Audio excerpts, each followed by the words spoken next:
할렐루야. 네, 귀한 찬양 너무너무 감사합니다. 고맙습니다. 수고하셨습니다. 감사합니다.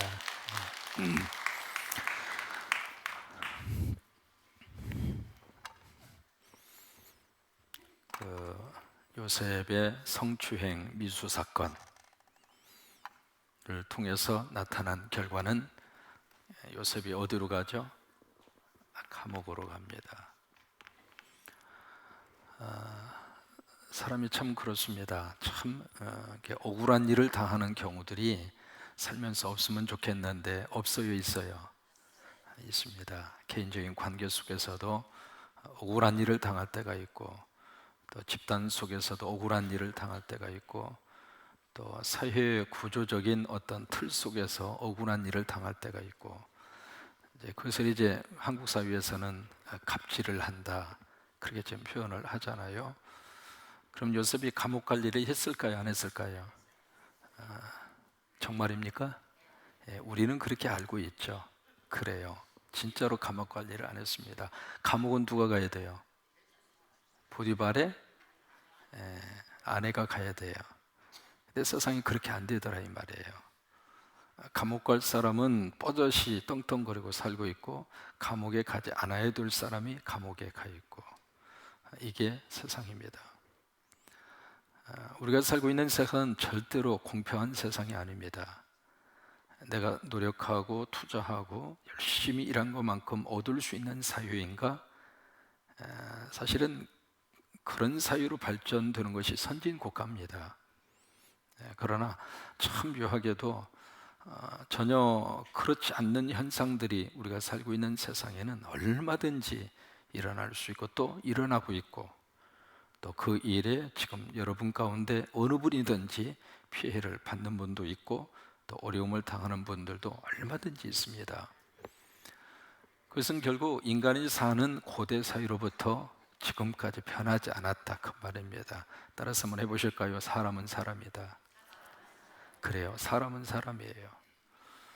이게 좀 문화와文明이 좀 발달이 되면 사람이 뭐 금가루를 입혀가지고 살고 있는 게 아니거든요. 그때의 사람이나 지금의 사람이나 생각이나 말이나 행동이나 똑같아요. 그러니까 감옥 갈 사람은 감옥에 안 가고, 감옥에 가지 않아야 될 사람이 지금 감옥에 가는 기가 막힌 현실을 맞이하게 됐습니다. 이 속에서 감옥에 들어간 요셉이 우리가 두 가지를 볼 수 있는데, 첫째로 참 감옥에 딱 들어갔을 때 요셉이 참 이걸 어떻게 받아들이기가 힘들잖아요. 그런데 여기에서 우리가 40장에서 우리가 발견할 수 있는 요셉의 태도는, 첫째로 이 감옥이라고 하는 자신의 인생 속에 주어진 현실을 어떻게 하느냐면 수용을 합니다. 만약에 수용하지 않으면 사람은 거기서 자꾸 속에서 뭐가 나오느냐면 원망이 나올 수밖에 없습니다. 그놈의 에펜네가 말이야, 내가 오라고 그랬어? 지가 왜 눈을 깜빡거리면서 나한테 접근해가지고 말이야, 어떻게 그럴 수 있느냐고. 참 여자 마음 몰라요. 어떻게 좋아한다고 지가 그냥 접근하면서 그냥 요셉 앞에 요셉씨 그러면서 와가지고 자기가 꼬리를 치고 막 그러면서 눈을 깜빡깜빡거리면서 하룻밤 참뭐 그러면서 올 때는 언제고, 이제 그게 안 되니까 완전히 뒤집어 씌워서 이럴 수 있냐 이 말이죠. 그러니까 만약에 요셉이 감옥이라는 현실을 수용하지 않았다면 마음속에 계속 원망이 나올 수밖에 없어요. 그렇잖아요. 또 보디발도 마찬가지입니다. 아니 자기 부인 자기가 뻔히 알터인데 왜 나를 감옥에 집어넣느냐고. 지 마누라가 지금 문제가 있는데, 문제가 있는 마누라는 가만히 두고 왜 나를 덮으셔서 감옥에 보냈느냐 말이죠. 이 마음속에 계속해서 이 원망이 끊임없이 일어날 수밖에 없어요. 근데 요셉은, 성경에서 아무리 우리가 들여다보면서 우리가 발견해 보려고 해도 요셉은 이 상황 자체를 받아들입니다. 여기서부터 우리들이 삶의 지혜를 배워야 할 필요가 있습니다. 여러분 살다가 보면 도저히 받아들이기 힘든 억울한 일을 당할 때 그것을 자꾸 거부하잖아요. 그것을 내가 왜 이 상황을 내가 받아야 하느냐고 자꾸 내가 수용하냐고 거부하잖아요. 거부하는 한 그것은 내 삶 속에 원망이 됩니다. 또 하나 요셉은 이 상황 속에서 그러니까 사람도 원망하지 않았고 또 하나 하나님도 원망하지 않았습니다. 모든 것을 아시는 하나님이 이렇게까지 가만히 계실 수가 있겠는가? 그래서 원망하지 않았습니다. 수용했다 이 말이에요. 그러면 두 번째, 그러면서 이 감옥이라고 하는 이 상황 속에서 해석을 합니다. 그러니까 이 거부하지 않고 받아들이니까 해석이 되는 거예요. 사람이 가장 힘든 것은 내 상황 속에서 벌어지는 그 일에 대해서 도저히 내가 해석이 되지 않을 때, 그때 가장 힘든 거예요. 도저히 풀려지지가 않아요. 근데 거기가 해석이 되잖아요. 해석이 되면 그때부터는 그 상황, 내 인생 속에 주어져 있는 그 상황을 들여다볼 수 있는 안목이 열리게 되어지는데, 요셉은 바로 이 속에서 해석을 한 거예요. 어떻게 해석을 했는가? 자기의 관점으로는 해석이 안 됩니다. 어떤 사람이라 할지라도 이런 속에서 어떻게 이 주어진 현실이 해석이 되겠어요? 어떻게 해석을 했는가? 하나님의 관점에서, in view of God, 하나님의 시각에서, 하나님의 관점에서 이 사건을 들여다보는 거예요. 하나님의 관점에서, 하나님의 시각에서 자신의 인생 속에 주어져 있는 이 현실을 들여다보는 거예요. 들여다보니까 그 사건 속에 뭐가 있는가? 하나님이 보이는 거예요. 그렇게 됐을 때 그 사건이 해석이 돼요. 여러분, 해석이 되어져야 사건을 내가 감당할 수 있습니다. 해석이 되어지지 않으면 그 사건이 나를 덮칩니다. 그 사건이 내 속에서 너무 큰 사건으로 자꾸 커집니다. 조그만한 사건이었던 것이 해석이 되지 않으면 바위덩어리처럼 커집니다. 그래서 결국 자신의 삶 속에 주어진 현실 속에 자기가 치여서 도저히 어떻게 해결하지 못하고 거기에 치여서 병에 걸리거나 아니면 그 사건에 묻혀서 자기가 죽습니다. 그런데 요셉은 이 속에서 해석을 해요.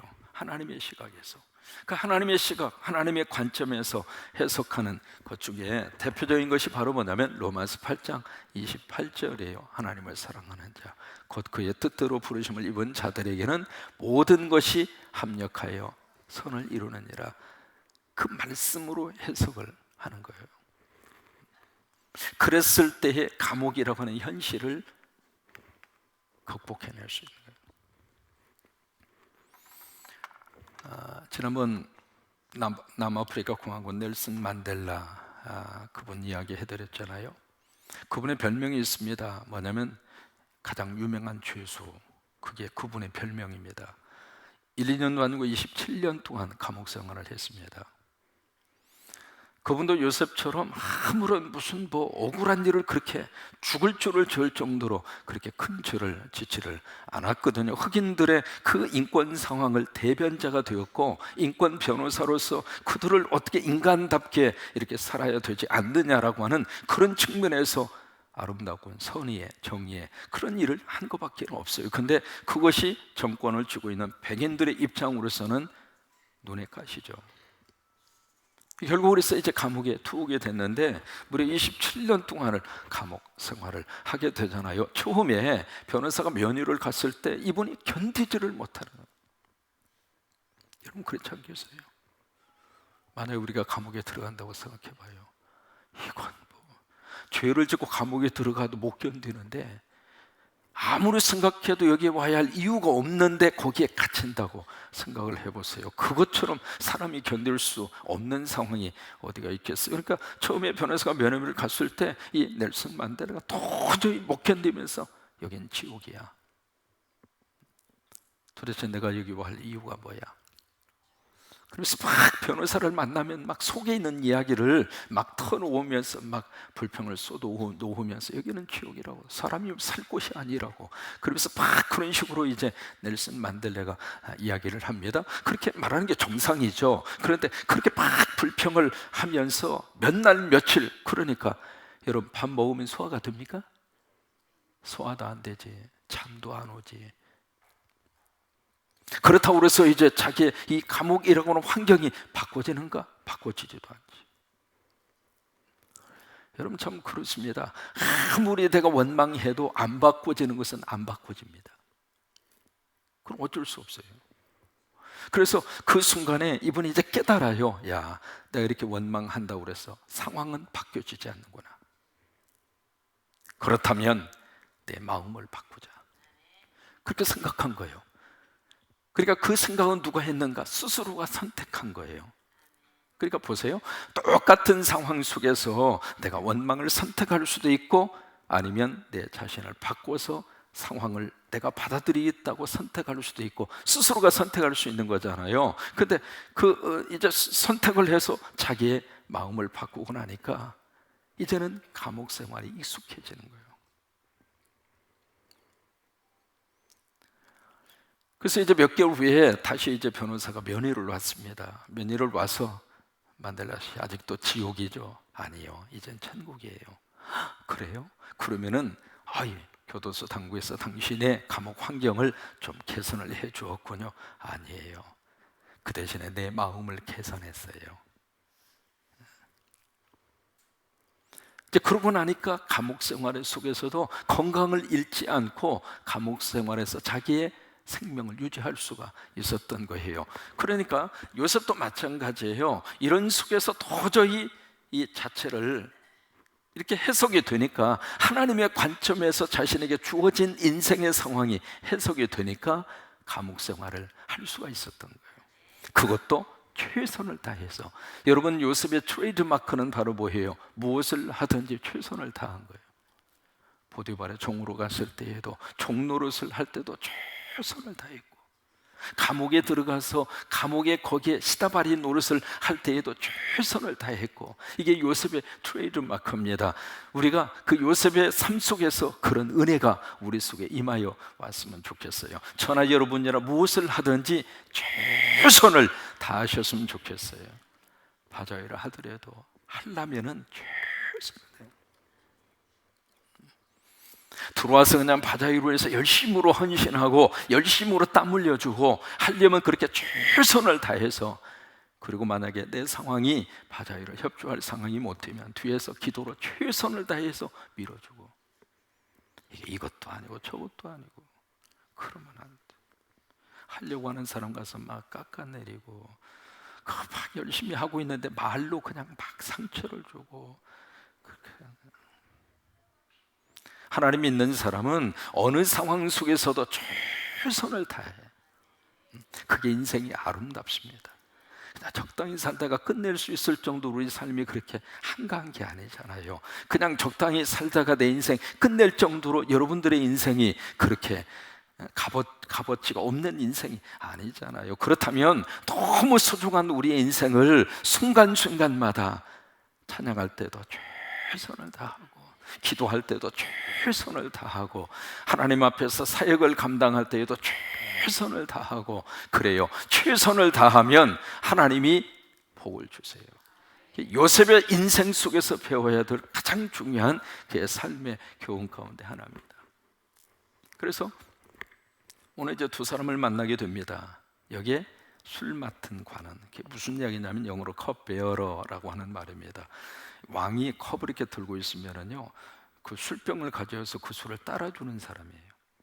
술을 이렇게, 영화에 보면 그런 거 많이 볼 수 있잖아요. 딱 들고 있으면은 딱 와서 이렇게 딱 이렇게 따라줘. 그 다음에 떡 굽는 자라고 하는 것은 지금 우리 식으로 말하면 요리사. 그러니까 이 두 사람은 왕에 있어서 가장 측근 중에 측근이에요. 만약에 또 독약이라도 타봐요, 그러면 한순간 끝나잖아요. 그러니까 이 두 사람은 가장 신이 많은 사람이 늘 곁에 두고서 그렇게 하는 사람인데, 이 두 사람 모두가 다 죄를 보면서 감옥에 들어왔어요. 감옥에 들어왔는데 감옥에 들어와서 어느 감옥으로 왔느냐? 기가 막히죠. 요셉이 갇힌 이 감옥이 왕의 신하들이 갇히는 감옥이에요. 일반 사람들이 갇히는 감옥이 아니라 그 바로라고 하는 그 왕의 주변에 있는 공무원들이 비리를 저질러거나 죄가 있거나 그러면 가는 왕궁 안에 있는 감옥이란 말이에요. 거기에 요셉이 갇히니까 그 감옥으로 이 두 사람이 오게 된 거예요. 오게 됐는데 이 감옥 안에서도 요셉이 뭘 했는가? 여기 4절을 보시면은 친위 대장이 요셉에게 그들을 수종들게 하며 요셉이 그들을 어떻게 했어요? 같은 깜빵 동기 아닙니까? 같은 동기인데 요셉이 그들을 섬겨요. 참 이것은 쉬운 일이 아닙니다. 여러분, 같은 병실에 같이 환자로 누워 있는데 환자가 환자를 서로 돌봐줄 수 있는 마음을 갖는 것은 쉽지가 않습니다. 지금 아파하고 있는데 같이 지금 너무 어려운 상황 속에 있는데 이 사람이 이 사람을 헤아려주고 이 사람을 돌봐주고 쉬운 일이 아니에요. 그렇잖아요. 사람은 자기 몸을 먼저 생각하게 되어져 있어요. 근데 요셉이 지금 이런 상황 속에서 그들을 지금 섬기고 있어요. 제 은사 중에 김정준 박사님이 계세요. 한국 구약학의 권위자 중에 권위자죠.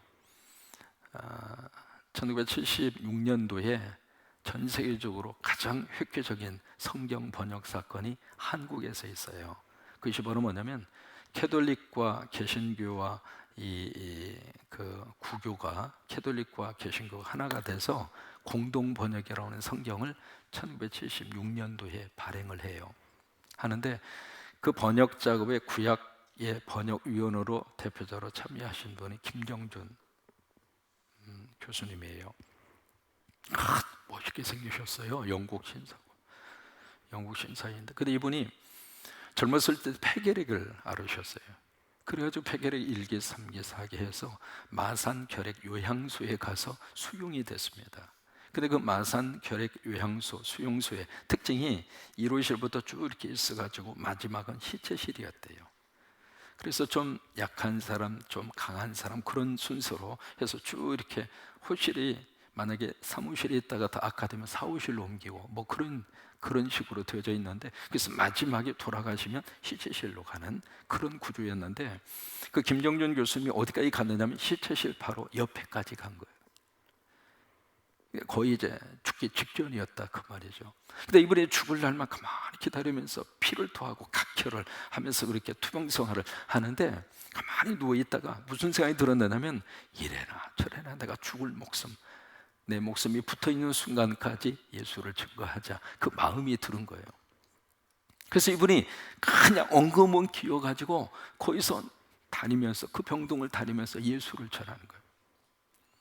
이게 나보다 더 싼 병을 가진 사람이 와서 예수를 전하면 마음이 열리는 거예요. 여러분 그렇잖아요? 안 그래요? 나보다 더 처지고 어렵고 힘든 사람이 와서 예수 믿으라고, 예수 믿어야 산다고 그러면 안 믿겠어요? 그러다 보니까 그 요양소에 있는 그 결핵 환자들 모두 속에 복음이 그렇게 효과적으로 증거가 되는 거예요. 근데 참 신기한 것은 시체실 바로 옆에 있던 이분이 그냥 엉금은 기어다니면서 각혈을 하면서 복음을 전하고 그리고 전도하고 그런 식으로 했는데 병이 점점 나아져가지고 결국 완치돼서 퇴원했어요. 이분이 영국 에딘버러 대학에 유학을 갑니다. 그리고 함태영 부통령, 우리 교회 여기 저기 써주신 분이잖아요. 그분하고 같이 유럽을 순방할 때 통역위원으로 김정준 목사님이 함께 다닙니다. 그게 고마워서 함태영 부통령이 헬리콥터를 타고 수유리 지역을 쫙 돌면서 마음대로 땅을 가지라고, 그렇게 해서 생긴 게 수유리 한국신학대학입니다. 그렇게 해서. 그리고 김정준 교수님이 참 찬송가에도 이제 그분이 작사를 한 곡이 나옵니다만은 참 너무 인상적인 글을 남겼어요. 그게 바로 뭐냐면 내가 죽는 날이라고 하는 글이에요. 좀 긴데 그래도 한번 같이 읽어보셨으면 좋겠어요. 같이 한번 보실까요? 내가 죽는 날, 내가 죽는 날, 그대들은 저 좋은 낙원 이르니 찬송을 불러주오. 또 요한계시록 20장 이하를 끝까지 읽어주오. 그리고 나의 모비에는 이것을 새겨주오. 임마누엘 단 한마디 말을. 내가 죽는 날은 비가 와도 좋다. 그것은 내 죽음에 상징하는 슬픈 눈물이 아니라 예수의 보혈로 내 죄 씻음을 받는 감격의 눈물. 내가 죽는 날은 바람이 불어도 좋다. 그것은 내 모든 이 세상 쓰임을 없이 하고 하늘나라 올라가는 내 길을 준비함이라. 내가 죽는 날은 눈이 부시도록 햇볕이 비치어도 좋다. 그것은 영광의 주님 품에 안긴 내 얼굴의 광채를 보여줌이라. 내가 죽는 시간은 밤이어도 좋다. 캄캄한 하늘이 내 죽음이라면 거기 빛나는 별의 광채는 새하늘에 옮겨진 내 눈동자이리라. 오, 내가 죽는 날, 나를 완전히 주님의 것으로 부르시는 날, 나는 이 날이 오기를 기다리노라. 다만 주님의 뜻이면 이 순간이라도 닥쳐오기를, 번개와 같이 닥쳐와 번개와 함께 사라지기를. 그 다음은 내게 묻지 말아다오. 내가 옮겨진 그 나라에서만 내 소식 알 수 있을 터이니, 내 얼굴 볼 수 있을 터이니. 같은 폐결의 환자를 있으면서 환자를 돌본다 쉽지 않는 일이에요. 근데 그걸 하신 거예요. 그걸 하니까 하나님이 그의 생명을 연장시켜 주신 거예요. 여러분, 서로가 힘들잖아요. 그런데 그 속에서 이웃을 돌봐주고 이웃의 아픈 상처를 싸매어주고, 그런 교회를 하나님이 축복하셔요.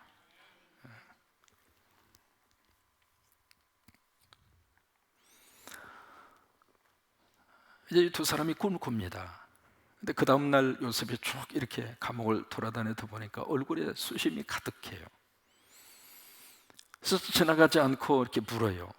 관심이 있었다 그 말이죠. 왜 얼굴이 그렇게 슬픈 기색을 띠느냐고. 어젯밤 우리가 꿈을 꿨는데 도대체 그 꿈의 내용이 뭔지 도저히 모르겠다고. 이렇게 우리가 꿈 얘기하면은 가끔 하나씩 꿈에 대해서 엉뚱한 상상을 하는 분들이 가끔 있어요. 왜냐면 어느 분이 새벽기도 나와가지고 다 가슴을 팍 잡고 안수기도를 그렇게 많이 해.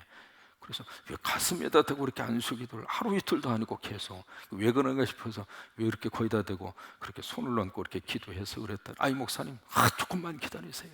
조금만 기다리세요. 왜요? 이제 며칠만 지나면 이제 뭔가 터집니다. 터지는데 왜 가슴에다 대고 그러고 있느냐고. 그랬더니 여기에 복권이 들어있대요. 그래서 복권을 산 이유가 아주 특이합니다. 밤에 돼지를 봤대요.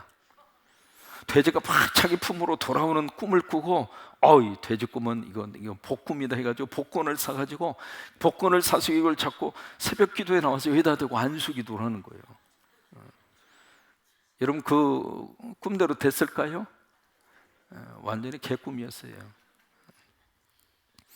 꿈에, 우리가 성경에서 이제 꿈에 대한 이야기를 많이 듣는데요, 이 하나님이 주시는 꿈이 따로 있습니다.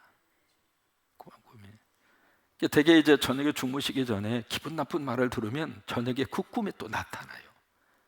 그래서 여러분, 주무시기 전에는 기분 나쁜 말을 가급적이면 안 하시는 게 숙면을 취할 수 있는 방법 가운데 하나입니다. 막 잠들려고 그러는데, 여보 왜 그 박 집사가 당신을 가지고 뭐라고 막 씹대. 그 말을 들으면은요, 그때부터 머리가 복잡해.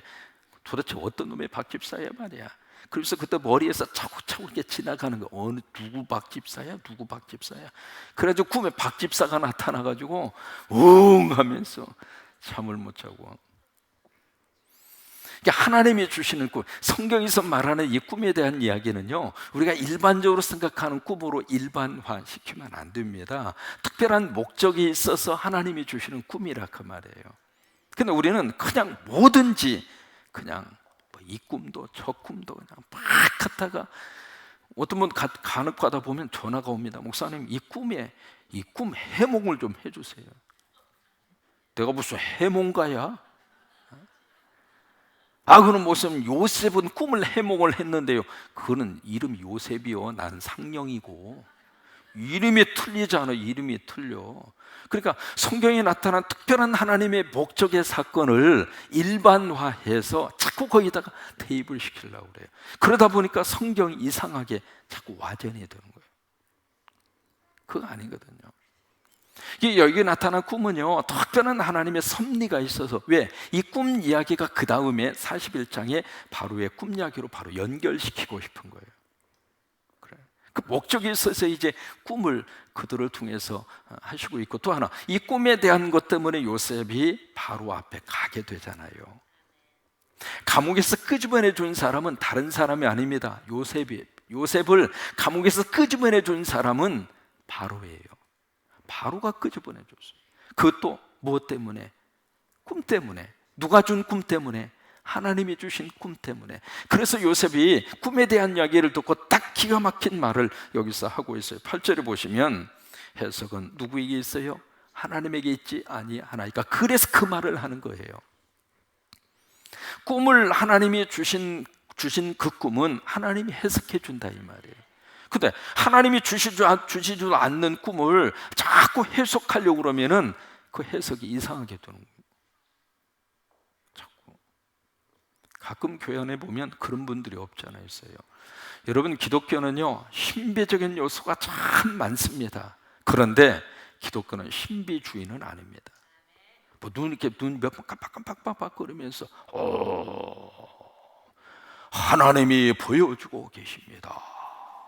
아파트 25층 11호실. 이거 완전히 그냥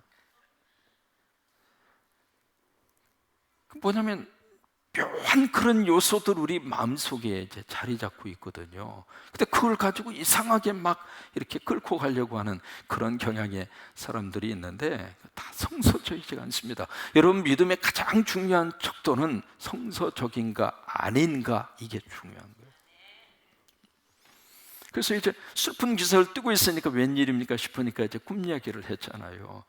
포도를 봤는데 가지가 딱 3개가 있고 거기에 싹이 나고 잎이 피고 포도가 주렁주렁 열리는데, 세상에 내가 그 포도송이를 따가지고 즙을 쫙 포도주를 만들어서 바로의 컵에다가 탁 따라 드렸더니 바로가 그걸 잡수시더라고. 그러냐고, 당신 3일 만에 당신이 머리를 들지, 머리를 든다는 이야기는 복직된다 이 말이에요. 바로가 당신을 복직시켜서 당신의 그 자리를 회복하게 해줄 거라고. 그러면서 그 다음에 때는 이때다 싶으니까 자기의 속사정을 이야기합니다. 사실은 나 포로로 잡혀온 사람이요, 또 하나 나 여기에 들을 억울한 일 한 사람이 아니요, 나 억울하게 들어와 있어. 그러니 당신이 바로의 그 집권 자리로 복직이 되면 나를 좀 생각해 달라고, 나를 좀 구출해 달라고 그 이야기했어요. 근데 그 옆에서 가만히 듣고 있었던 이 떡 굽는 이 요리사가 가만히 들어보니까 희한한 꿈 해석을 해줘. 희망적이잖아요. 그러니까 그래요? 내 꿈도 이야기하겠다고. 바구니가 3개가 있는데 떡 바구니가 3개. 흰떡이라고는 했는데 흰떡이라기보다는 그냥 그들이 먹는 떡, 빵이에요. 빵을 담은 바구니가 3개가 이렇게 있었는데, 이제 맨 앞에 있었던 이게 바로를 위한 빵 바구니인데 거기서 새가 와가지고 거기서 빵을 막 쪼아 먹는다고. 그러니까 요셉이 거기서 뭐라고 그래요? 당신 3일 만에 당신도 머리가 들게 되는데 그 머리가 그냥 들리는 것이 아니라 잘리려고 들 거예요. 그 당신은 3일 만에 죽어. 그 당신의 시체를 새들이 쪼아 먹을 거야. 여러분, 아무리 꾼 해몽이라 하더라도 그 말을 본인이 앞에 있는데 그 말을 할 수 있습니까? 근데 지금 하고 있어요. 왜요? 하나님의 해석이니까. 내가 해석한 것이라면 그 말 못하죠. 어떻게 그 말을 해요? 하나님이 주신 해석이니까 그렇게 해요. 근데 결국 3일 만에 이 사람은 복직이 되고 저 사람은 죽어요. 죽는데 사건이 여기서 끝난 것이 아닙니다. 그 다음에 23절을 보세요. 술 맡은 관원장이 요셉을 어떻게 해요? 기억하지 못하고 그를 어떻게 했어요? 참 그래요. 그런데 그는 잊어버렸어요. 그런데 하나님은 기억하고 계셨어요. 이게 중요한 포인트입니다. 사람은 얼마든지 잊어버릴 수 있고 잊어버릴 수 있는 가능성이 참 많아요. 목회하다 보면 목사님 가운데 에피소드가 참 많습니다. 어느 목사님은 이렇게 교인하고 이렇게 약속을 했는데 이게 메모에다 기록해놨으면 괜찮은데 깜빡하셨어요. 그래가지고 세상에 그 아들 결혼식 주례를 부탁받았는데 주례를 잊어버리고 지방으로 가버린 거예요. 아무리 해도 목사님이 안 오죠. 전화해보니까 지방에 가 있어. 그래가지고 목사님이 주례를 못했네. 근데 이게 한 번이면 좀 이렇게 좀 이해가 되고 좀 넘어가겠는데 세상 그 다음 딸 결혼식이 있는데 딸 결혼식 주례를 했는데 그것도 잊어버리고 다른 데로 가버린 거예요. 그래서 결국 그 목사님 그것 때문에 그 교회에서 시끄러웠어. 그러니까 사람은 참 잊어버릴 수 있는 가능성이 참 많아요. 그렇지 않으려고 노력을 해야 되겠습니다만은, 그러니까 사람은 잊어버리지만은 하나님은 기억하고 계신 거예요. 이게 40장의 마지막 결론입니다. 그래서 하나님이 그걸 기억을 하게 하셔서 어떻게 하시는가? 결국 요셉의 꿈대로 이루어 가시는 거예요. 상황은 꼬이지만은, 상황은 어려운 상황이 주어지지만은 그게 다가 아니에요. 마지막 결론을 하나님이 맺으시도록, 그 꿈이 이루어지도록 하나님이 그 역사를 끌고 가시는 거예요. 우리나라 역사가 사실은 쉽지 않는 역사인 거 우리가 다 알고 있습니다. 걱정도 되고 이러다 무슨 일은 터지지 않을까. 오늘 국회에서 어느 분이 그런 발언하는 것을 잠깐 봤습니다. 세상에 예산을 제출한 주무처 장관이 예산 심의하는 도중에 경질이 돼버려가지고 누구하고 예산을 심의하느냐고 참 절박한 이야기를 하더라고요. 400조라고 하는 엄청난 나라의 살림살이를 그 꼼꼼히 살피고 예산 편성을 해야 되는데 그 작성하던 장관이 끝나버렸잖아요. 누굴 대상으로 질의를 하고 누구를 대상으로 예산을 지금 짜야 되느냐. 그 이야기 들으면서 보통 상황이 아니구나. 근데 이런 것처럼 생각하면 참 불안하기 짝이 없어요. 그런데 그 속에서 하나 분명한 사실이 있습니다. 지금까지요, 한국의 역사는 여러분 때문에 지탱하고 있는 거예요. 한국의 역사는 하나님 때문에 지탱하고 있는 거예요. 한국의 미래는 하나님의 손에 달려 있습니다. 그러니까 우리가 하나님을 제대로 붙들고 살면 하나님 우리 민족을 도와주셔요. 그리고 미래를 책임져 주세요. 근데 하나님이 등을 돌리면 그때부터는 소망이 없는 거예요. 그러니까 더 우리가 하나님 의지하고 하나님 붙잡고, 왜? 사람은 잊어버린다니까는요. 그 은혜를 입고 그 감옥에서 나왔으면 어떻게 잊어버립니까? 잊어버릴 수가 없잖아요. 근데 또 잊어버려요. 그러나 하나님은 기억하셨어요. 요셉이 결국 보디발의 가정에 가서 11년 동안 노예살이를 했고 2년 동안 감옥에 있습니다. 무려 13년 동안 그 인생을 허비한 것처럼 보이지만, 그러나 요셉은 그걸 통해서 감옥에 갔기 때문에 바로의 신하들을 만날 수가 있었고, 바로의 신하를 만났기 때문에 바로가 꿈을 꾸고 고민할 때 그 신하가 요셉이라고 하는 소스를 알려줄 수가 있었고, 그래서 요셉이 바로를 만날 수가 있었고, 그래서 결국 요셉이 총리 대신이 될 수가 있었던 거예요.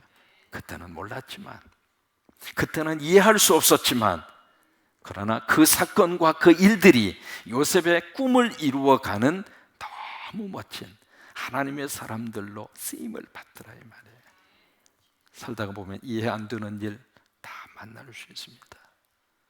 그러나 그 일을 통해서라도 하나님께서 우리에게 허락하시는 하나님의 뜻, 하나님의 역사, 하나님의 목적, 하나님의 꿈은 끝까지 붙들고 있으면은 꿈대로 돼요. 내가 되게 하는 것이 아니라 하나님이 되게 하시는 거예요. 그 은혜가 넘치기를 주의 이름으로 축원합니다. 이제 내일 모레면 드디어 바자회를 하게 되는데 행복한 바자회가 됐으면 좋겠습니다. 그리고 내일이다 생각하시고 최선을 다해서 한더은이가 돼서 사역하면서도 행복하시기를 바라고, 또 미처 그 사역에 동참하지 못한다 하더라도 그분들을 격려하시고 애쓰고 수고하신다고 한마디라도 격려하시고 위로하시고, 교회는 그런 곳입니다. 내가 못하니까 자꾸 끌어내리고 그 교회에서 할 짓이 아니에요. 내가 못하는데 다른 사람이 해주면 고마운 거잖아요. 그래서 격려하고 위로하고 수고한다고 그러고, 그리고 또 참여하는 분들은 그냥 거기서 참여할 수 있는 그 자체가 행복이고 또 감사하고, 그래서 멋진 바자회가 잘 이루어질 수 있도록 여러분 집에 밥이 있을까요? 없을까요? 네, 그때는 없다고 그러니까 교회 오셔서 식사하시고 또 많은 분들 함께 오셔서 바자회가 풍성한 잔치가 될 수 있도록 그렇게 할 수 있게 되기를 바랍니다.